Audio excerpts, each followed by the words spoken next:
So how many of you came directly, how many of you took 127 or 128 this semester?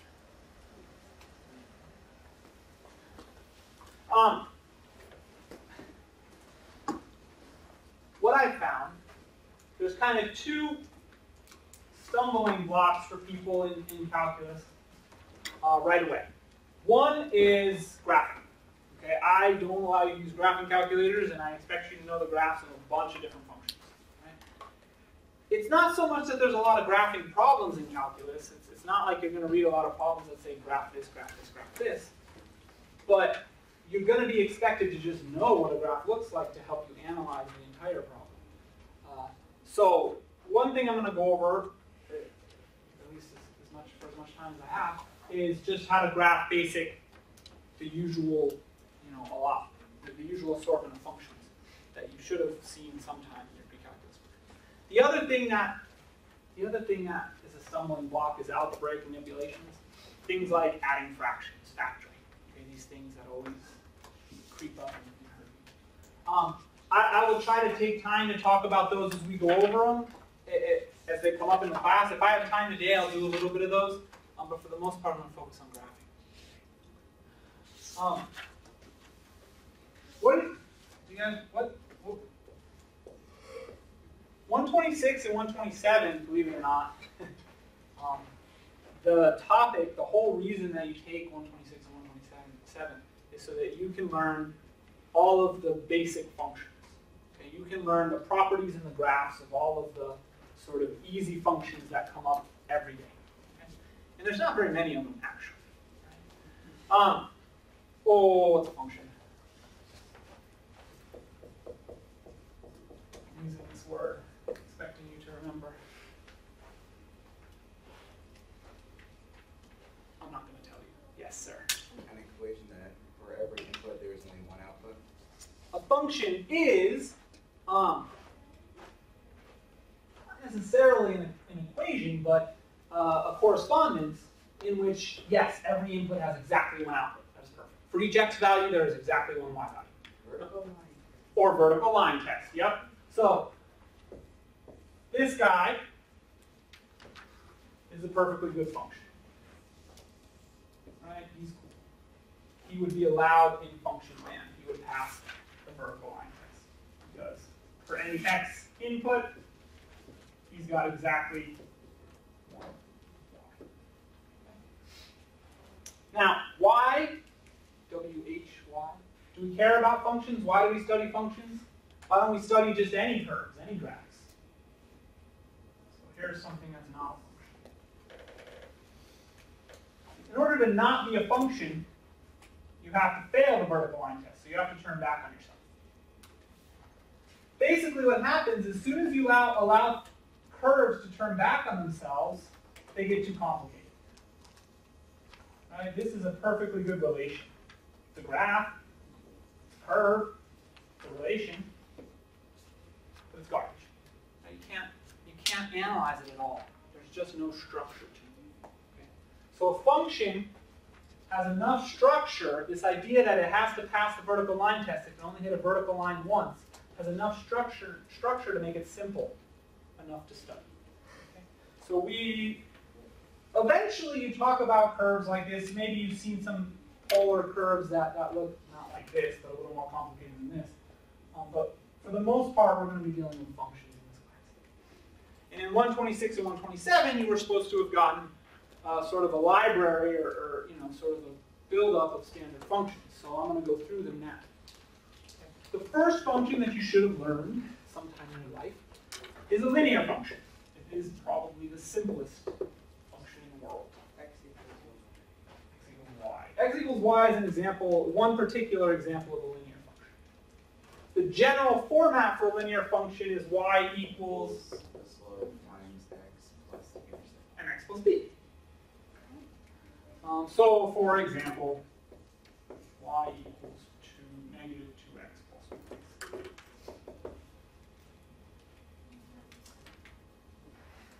What's the graph of a linear function? A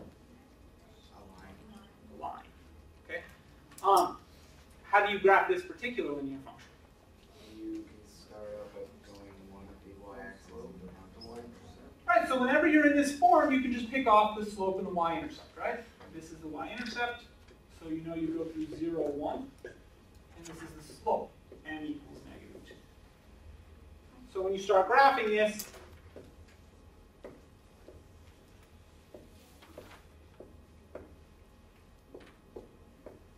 you go to the y-intercept, which is 0, 1, and then what does this slope of -2 tell you?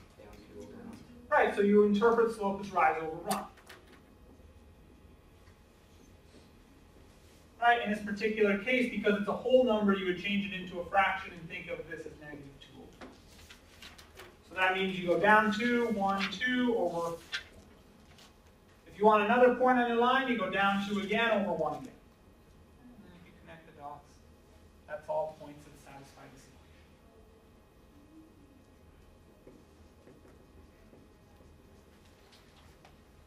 What tells you, is this a linear function?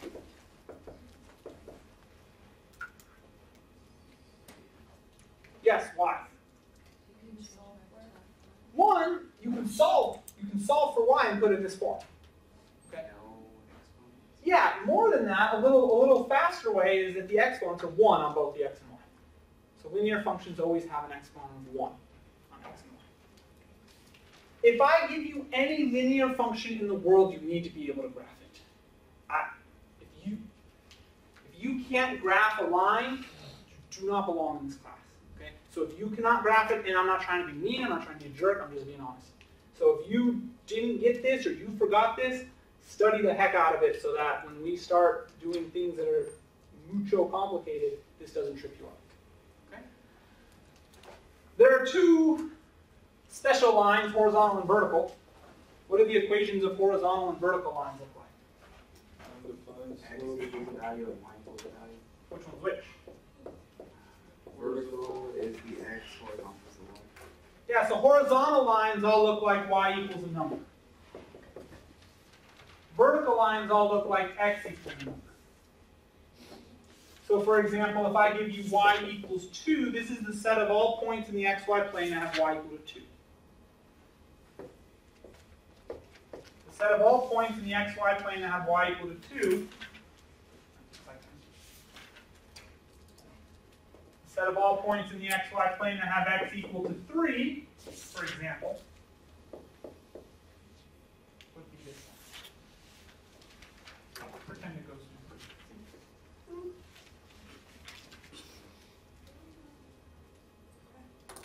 So lines, we need to be able to graph them. What's another way to graph lines besides using the slope?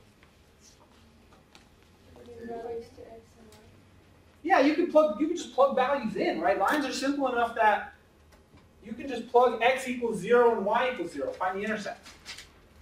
Right? If you wanted to graph this line by finding the intercepts, you can set x equal to 0 and get y equals 1. And then you can set y equal to 0 and solve for x and get your other intercept. So either plot points or use the slope, but be able to definitely graph linear functions. Very, very, very important. Okay, so linear is the first thing.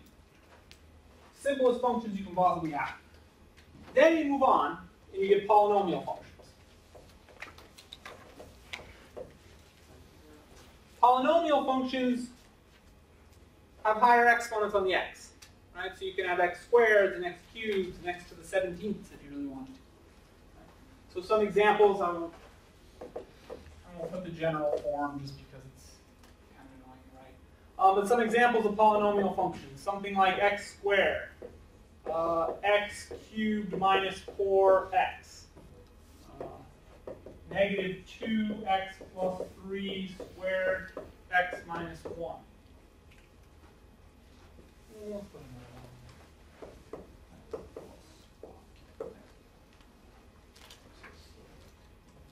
So these are all polynomial functions.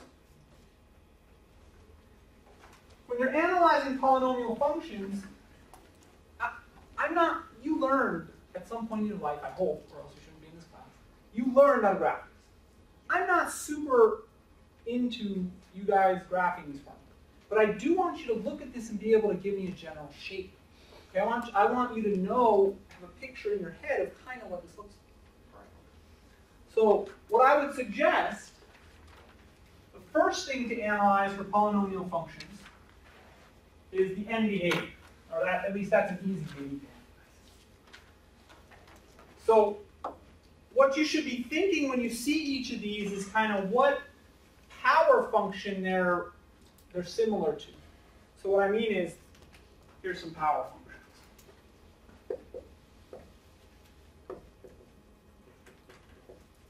These are the simpler polynomial functions, like x squared, x cubed, x to the fourth, x to the fifth. Quickly, what do these look like? What's x squared look like? It's a u, or a parabola, if you want to be super technical, right? Trust your friends. So this is a parabola through 0, 0.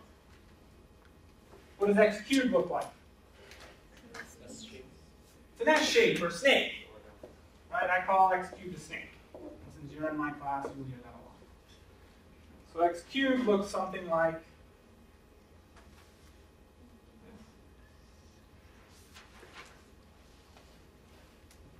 And these you've seen, hopefully, because most of the sections on transformations use these. Maybe x to the fourth and x to the fifth aren't used as much, but hopefully you've seen them. What does x to the fourth look like? Wider u.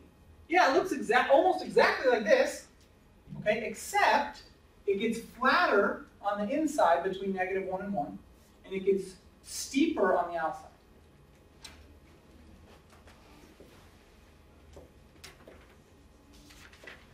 So x to the fourth is going to be steep out here, but then come in and get flat over here. Right, because when you take a number that's less than 1, right, between -1 and 1, and you take it to the fourth power, it gets really small, right? If you take something like 0.5 to the fourth power, it gets really small. But if you take something like 2 to the fourth power, it gets really big, 2 to the fourth is 16. So what happens to all these power functions as the exponent goes up is the inside gets flatter and the outside gets steeper. So that being said, what should x to the fifth look like? Flatter snake. Flatter snake. On the inside it'll be flatter, on the outside it'll be steep. Right?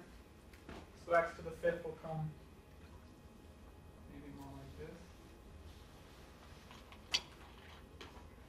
Something like that. So when I said over here, I talked about end behavior. So one way you can get a really sort of, at least minimal picture of what this looks like is comparing it to one of the power functions. I happen to start with x squared.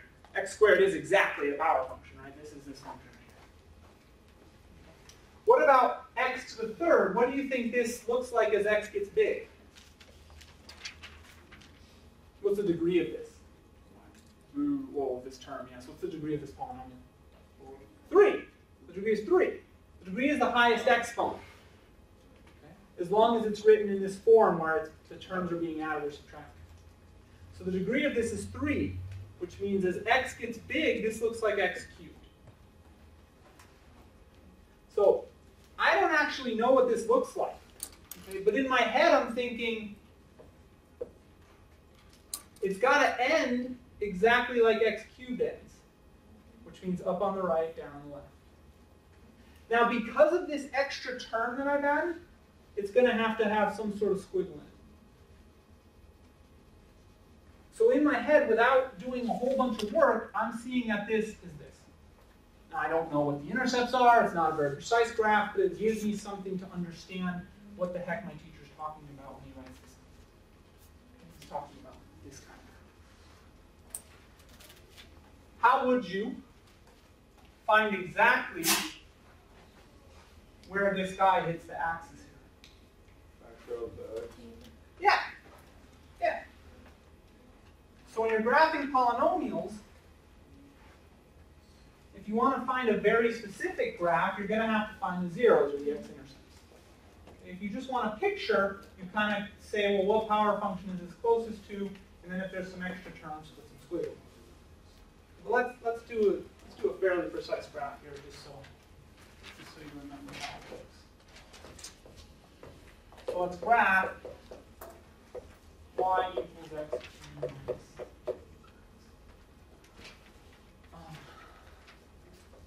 I noted already, first of all, that the degree is 3. Right? That's the highest exponent. So that tells me that this guy looks like x, it ends like x cubed. Up on one side, down. The other thing I really want to know is where it hits the x-axis. So I'm going to take this guy and find my x-intercepts. How do you find x-intercepts for a graph? Plug in 0. For what? For y. To find x-intercepts, you set y equal to 0. So you have to solve this. And for x-intercepts, you set y equal to 0. And then to solve this, you do what you guys told me to do, which is factor. And this guy can be solved by factoring out an x. And then you can even break it down more. Yeah, difference of squares.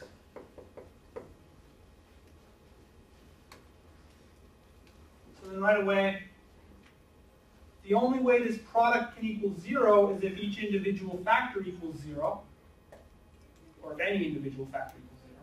So I know my intercepts come from when either x is 0, when x is 2, or when x is negative 2. So now I have my intercepts.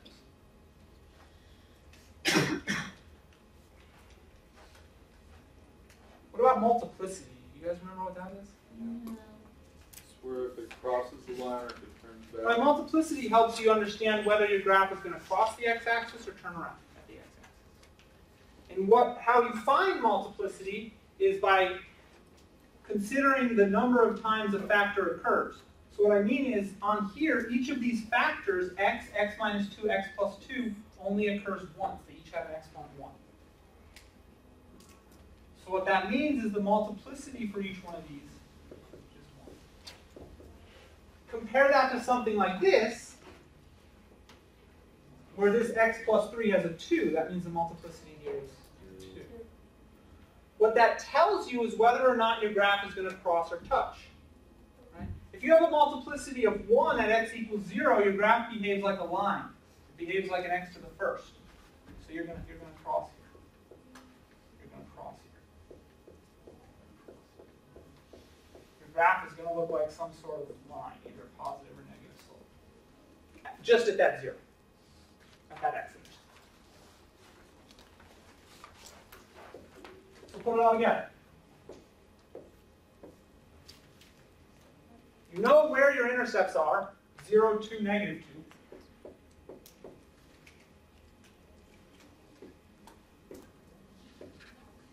You know how you end, right? You end down over here and up over here. And you even know how you hit the axis, right? You hit the axis with multiplicity 1, which means you cross through like a line. So this guy comes through like this.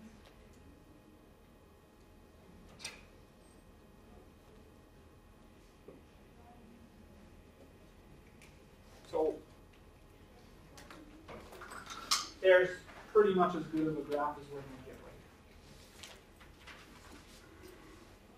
here. First of all, questions. I know for some of you that this might be blowing your mind. And this, like I said, this is a little more detailed than we're going to need to be. Right? I'm really looking more like this for this right now. But you have done this, you should be able to do this, and as we get further in the class, you're going to need to do it. Okay, because the cool thing we do in this class, which you could not do before, is we're actually going to figure out how high these points go. All right, we're going to figure out what this relative max and what this relative min are. Okay, so you're going to need to be able to do the rest of the garbage to get to this point, and then the calculus will help us find the relative max and relative min. Can you say again what the multiplicity, or you have a multiplicity whenever of 2, what that would look like? Let me show you those two. So the kind of correspondence you want to make with multiplicity is that this is an exponent. Okay? So you want to think like, oh, if it's multiplicity 1, then when x equals 0, my graph looks like a line, right? So right here I look like a line. because x to the first, y equals x is a line. Same thing here, multiplicity 1, I look like a line. So when x is 2, I look like a line. When x is negative 2, I look like a line. That's what multiplicity 1 tells you. What do you think multiplicity 2 tells you? You look like a parabola, right? Because x squared is a parabola, it's a u. So if you come to something like this, let's graph this guy real quick. Graph y equals negative 2x plus 3 squared x minus 1x plus 1. First of all, what do you notice about this guy that's different than this guy? There's a negative. It's got more intercepts, but what about the form that it's written in? It's already factored, right? Yeah. So when it's written in parentheses with multiplication, it's in factored form.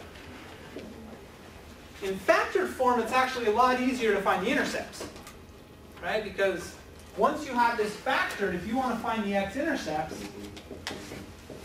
you just set each factor to 0.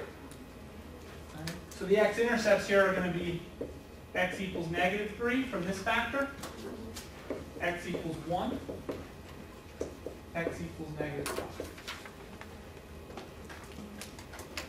Easy. What's a little bit trickier, although not much, but a little bit, is finding the degree. What do you think the degree should be here and why? 4. 4, why? You multiply through. You pretend like you're multiplying it out. You add multiple. Right, well, yeah, you can do it that way if you want. But this guy here is an x squared. This guy here is an x. This guy here is an x. So if you were to multiply this out, you would get x to the 4th. So your degree is 4. The other way to think about this is, yeah, to add the multiplicities. So let's go back up here. Can you tell me what the multiplicity is for negative 3? It's 2 because there's a square here, right? This multiplicity is 1 because there's a 1 outside as the exponent. And this is 1. So if you add the multiplicities, you get your degree. Same idea. So I have a degree 4 polynomial. The other thing you want to make note of, how's this negative in front change it? It's a down, right? Usually a degree 4 polynomial would mean you look like x to the 4th, but because of the negative out in front, you look like negative x to the 4th at the end of the day. Or like this.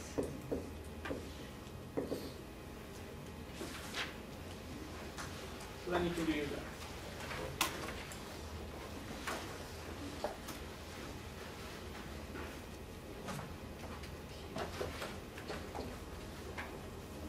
Oh, how far do I go? Oh, I go to negative 5.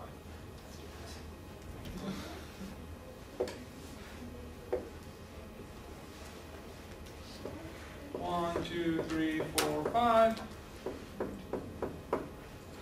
So I would toss my zeros up, or my x-intercepts on here. I have negative 3, 1, and negative 5.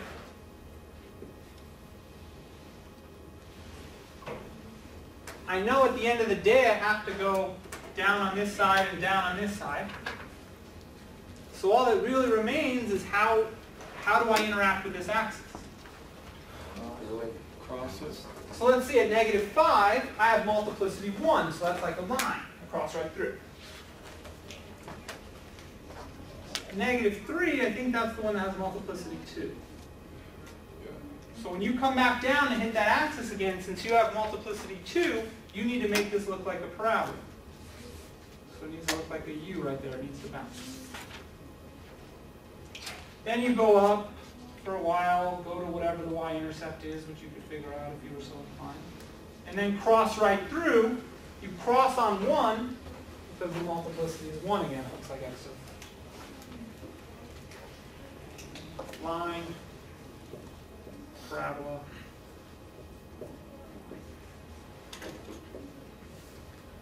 So that's what these exponents are telling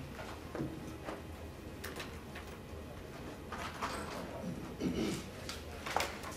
Super bueno? Mildly bueno? No bueno.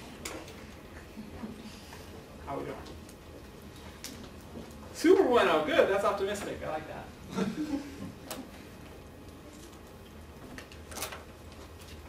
So again, what I'm slightly more interested in at this point is that you see this function and you say, okay, well this is square first. This has to look like x to the fourth and it has to be going down. So right away, without doing a whole bunch of work at all, I'm going to say, oh, maybe this looks like this. Not quite, it looks more like that. But this, when I'm going through a lecture, at least gives you something to picture in your head. I've found that people who can picture things while I'm talking about them have a better chance of understanding what's going on. So I'm trying to give you some skills. Questions so far? Alrighty. So let's see. We did linear, we did polynomial. What's the next most complicated function? Rational. Rational. Somewhere in there we have radical functions. Let me do rational, then I'll do radical. Usually you don't spend a lot of time with radical functions. Usually the only one you talk about is x, square root of x. But in this class we do need to talk about radical functions. But let's go back and talk about rational. Do you know what a rational function looks like? Like what the formula looks like? 1 over x. Yeah, so 1 over x is the sort of stereotypical first basic starting example. Oh, I decided to use 1 over f of x instead of y. That's okay. We know they mean the same thing. In general, a rational function looks like some polynomial function over another polynomial function, right? This is the general format. This is kind of the most simple, interesting rational function. Of course, they can get slightly more complicated, like 1 over x squared. They can get more complicated than that, like x minus 2 over x plus 3. Or they can get super complicated, like x cubed minus 1 over x cubed plus 6x squared plus x plus 6. These are all rational functions. You should be able to graph all of them. At some point I'm sure you will. What I'm really more interested in right now is kind of the structure here. So let's start with this one. What does 1 over x look like? 2 swishes. I like that. I like that. That's probably how I would describe it. That's good. So if I asked you to graph y equals 1 over x, hopefully you would draw something like this.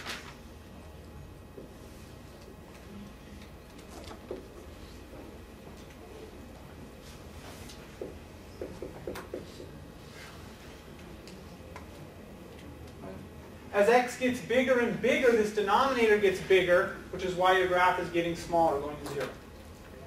As x gets close to 0, like 0.1, like if x is 0.1, y is 10, because dividing by a decimal gives you a big number. So when x is 0.1, y is up here at 10. So this is called the reciprocal function. And this is the general graph. What's special about rational functions is that they can have asymptotes, horizontal and vertical asymptotes. In this particular case, I have a horizontal asymptote at y equals 0. That means my function approaches y equals 0 as x gets big. Now, this particular function will not actually reach y equals 0. Okay, no matter what you plug in here, you will never get to 0. You'll get infinitely close, but never get there. But that's not a general rule. Okay, horizontal asymptotes can be crossed. Vertical asymptotes cannot. You can never have a function that crosses a vertical asymptote. X equals 0 is your vertical asymptote. Do you remember how to find vertical and horizontal asymptotes? Like what do you look at in the function to figure out the vertical and horizontal asymptotes? Vertical, you set it equal to 0, and then horizontal. Or you set the denominator equals 0. Right. So vertical asymptotes come from setting the denominator equal to 0. Almost. Almost. That's almost correct. You have to simplify first. Right? But for general memorization purposes, vertical asymptotes come from setting the denominator.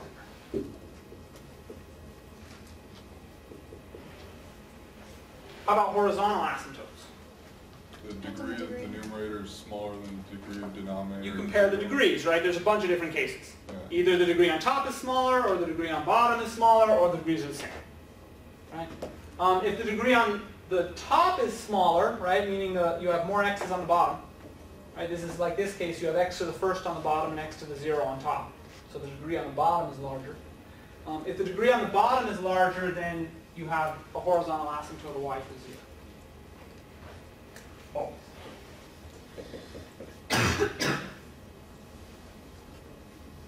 What happens if the degrees are the same, like in this case here? Right, this is degree 1 on top, degree 1 on bottom.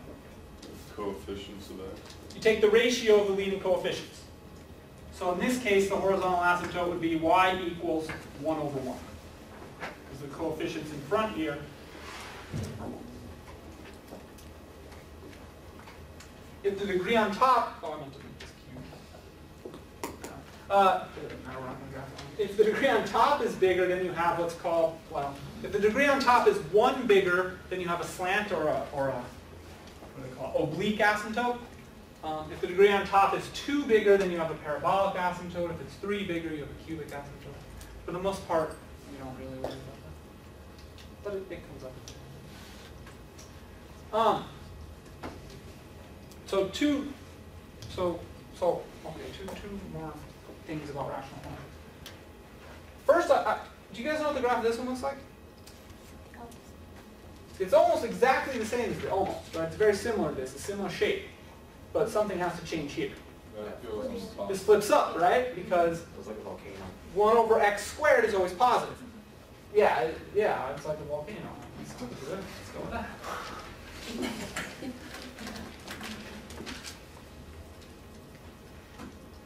So if I were to graph 1 over x squared quickly, I would probably draw something more.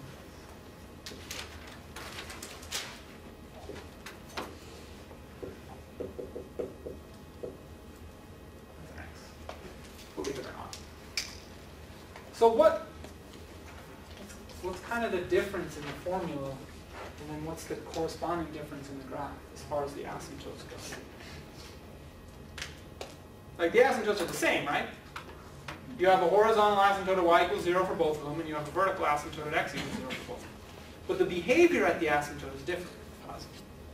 Right, on this guy, you're going to different infinities. Right, on this guy, the arrow is pointing up on one side and down on the other. Whereas on this guy, the arrow is pointing up on both of them. So you can kind of think about this as a multiplicity in the denominator, right? When you have a square or an even power in the denominator, at that asymptote, you're going to go both up or both down. But if you have an odd power in the denominator, at that asymptote, you're going to go different direction. Keep that in mind. That being said, what's a quick graph, or how could you maybe quickly graph this guy here? Y equals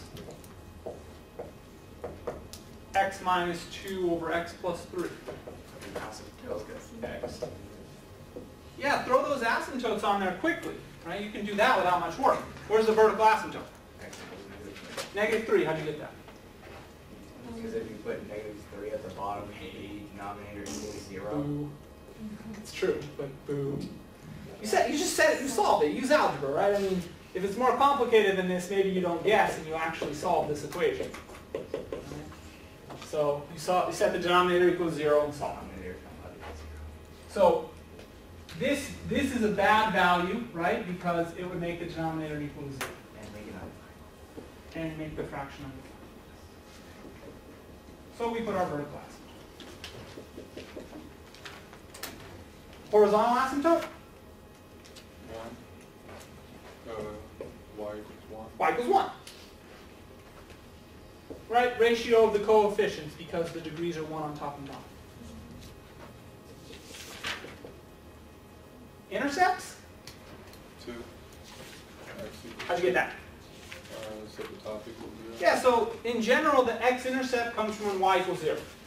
Right? The only way that this y, this fraction, is going to equal 0 is if the top is 0. Right? So when you're finding the x-intercept for a rational function, you can set the top equal to 0.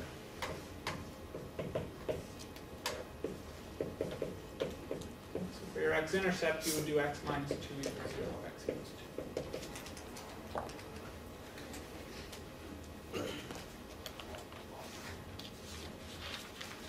Y-intercept, since it's quick. Negative 2/3. -2/3, how'd you get that? Or the x is equal to 0. Yeah, for the y-intercept, you set x equal to 0. So here's -1, here's -2/3. So now we know what this graph looks like. What does this graph look like? It was Lift. up on the left side of it. Follows asymptotes on the. Yeah, so you got to follow the asymptotes, right? These guys tell you what to approach, right? And you got to go through these points. So you got to go this way down here, and this way up here. What about over here? Am I going to be up or down? Up. Up. Why? Degree 1. Yeah, you can either plot points if you really don't know. That'll work. Plug in -4, or use this idea. Right? If the denominator has a degree of 1, then they have to shoot off in different directions. If the denominator has an even degree, multiplicity on one of the factors, you go in the same direction. So this guy's going down on this side, it must go up over here.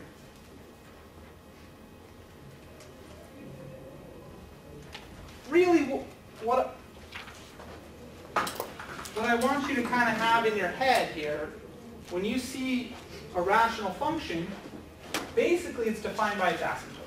It's going to be some asymptotes and then some broken up curves.